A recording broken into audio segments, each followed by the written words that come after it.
जबकि अचानक उसे कामिनी नजर आई। वो मैनेजर के कैबिन से बाहर आ रही थी।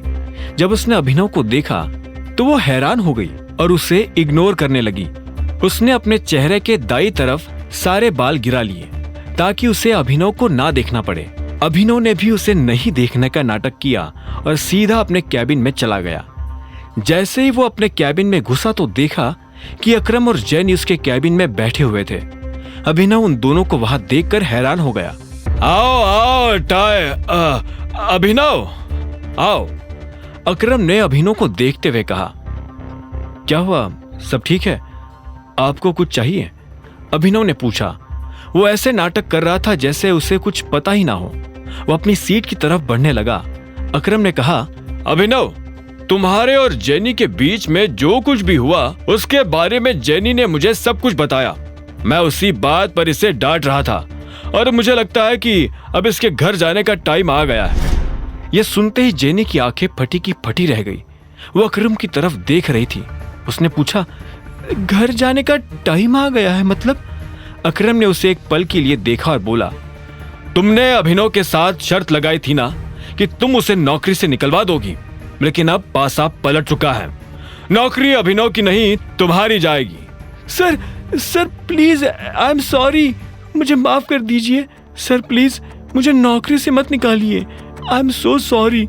जेनी ने तुरंत माफी मांगते हुए कहा। यह सुन अभिनव को हंसी आ गई। उसने कहा, मैंने तुम्हें कहा था ना जेनी, तुम मेरे जैसे आदमी से पंगा नहीं ले सकती हो। हाँ, तुम जिस तरह से मेरी रिस्पेक्ट करती हो उसी तरह से तुम्हें अभिनव की भी रिस्पेक्ट करनी पड़ेगी। और ना सिर्फ अभिनव की बल्कि इस कंपनी के हर एम्प्लॉय की तुम्हें रिस्पेक्ट करनी पड़ेगी। अकरम ने भी अभिनव की बात में जोड़ते हुए कहा। यह सुनकर जेनी घबराहट के मारे अपनी कुर्सी में पीछे खिसककर बैठ गई। उसने अभिनव को देखा और बोली, प्लीज मुझे नौकरी से मत निकालिए, प्लीज अकरम सर, मुझे। इससे पहले कि जेनी अपनी बात पूरी कर पाती उसकी आंखें भर आई थी।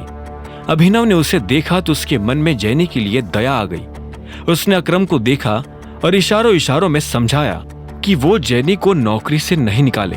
अकरम ने हाँ में सिर हिलाया और बोला, ठीक है, लेकिन यह सिर्फ एक ही शर्त पर हो सकता है।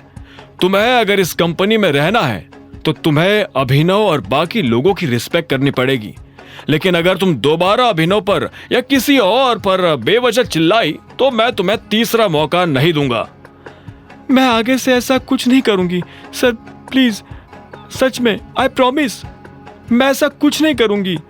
जेनी ने डबडबाई आंखों से अकरम को देखते हुए कहा, और हाँ, एक चीज का ध्यान रखना, इस कैबिन में जो कुछ भी हुआ उसके बारे में बाहर जाकर अगर तुमने अपने बॉयफ्रेंड से भी बात की तो मैं नहीं करूंगी सर, नहीं करूंगी।